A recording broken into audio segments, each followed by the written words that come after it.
What's up, everyone? We just got out of Marvel Studios panel here at Comic-Con 2016, the big Hall H presentation.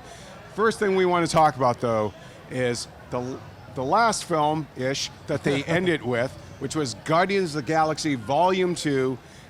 It started off a little awkward with like these kind of wrestler henchman guys, and it was like this prolonged kind of comedy. It's like the guys who worked for Yondu in the first movie, they're like some right? Ravagers, right? Yeah, and so they kind of took the floor and they were wandering around going and doing around, like and you're like, where are we going with this? Yeah, a little comedy routine, yeah. But it paid off because we saw two things. Let's start with the second one first, which was essentially a teaser trailer. Yeah. And it confirmed that Sylvester Stallone is in the movie, as rumor had it. You couldn't tell quite who his character was, but it kind of looked like he had a Nova Corps outfit up. And he was getting in Yondu's face. Yeah, he punched out Yondu at one point.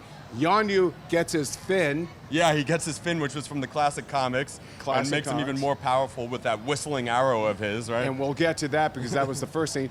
And then they confirmed Kurt Russell is Peter Quill, StarLords' dad. Right. You want to tell the folks who he's playing? So we've been wondering for quite some time now, who is StarLords' dad?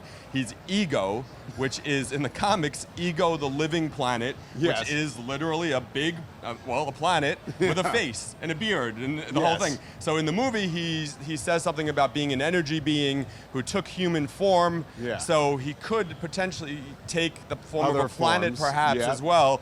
And of course, and then but he looks like Kurt Russell here. He's got a big gray He looks really cool. Yeah, he's got kind of like this almost like kind of sash thing going on, and he does look cool, and he has Ego. And at one point, Drax asks him, "Well, if you could take human form, did you have a penis?" Yeah, that was the big laugh in that sequence. How could you have a child if you don't have a penis? Yeah. And so Mantis, the character Mantis, who's a new Guardian, she starts off working for Ego or with Ego, and she says she has spent her whole life with Kurt Russell's character until she meets the Guardians. Right. It looks like Nebula, who is, of course, Gamora's sister, she's now a prisoner of the Guardians in the footage we saw. And she becomes a Guardian. We know that much from the concept art. And then the first thing they showed, though, was if you really wanted to see more Baby Groot, you were going to get more than you can stomach. It's so sickeningly adorable. I loved it. He's little Baby Groot throughout. And he's got like the big kind of like Puss in Boots cat eyes at some points, and he doesn't speak, and Yondu. He screams at one point. He finally lets out a scream, and he goes chasing after this bad guy. But he is kind of like as cute as like when you first see Gizmo and the Gremlins movies. It's that level of cute. So, anyways, the scene that they showed was Yondu and Rocket are locked up by the Ravagers. Yeah. And one of the Ravagers asks the main Ravager dude, do you want us to kill this thing? They have Baby Groot in a bird cage. Yeah. Can I kill it? Can I kill it? He's like, no, he's too adorable to kill. So they end up like teasing him. It's almost like a bully in a prison yard kind of moment, and he's all like scared and sad and moping along. And they're gonna sell so many toys. Oh my God, it's so cute. And he's got like a little jumpsuit on at one point, and he's still learning how to like grow out his arms and everything.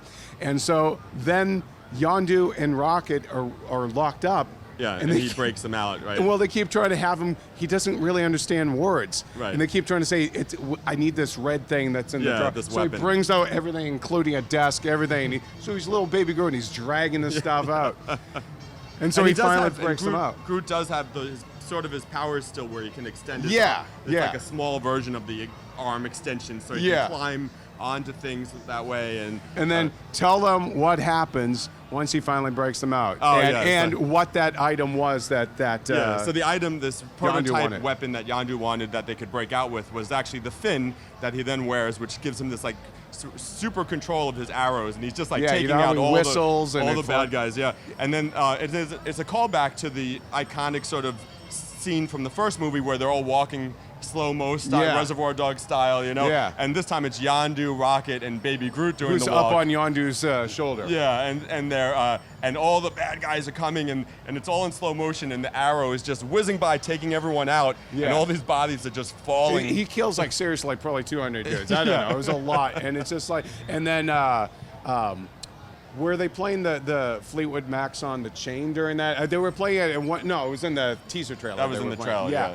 So that was amazing. So there's going to be another Prison Break scene that tops even the first one. Yeah, it looks Baby Groot is absolutely adorable. It looks so fun. Yeah. And then, so that's pretty much the gist.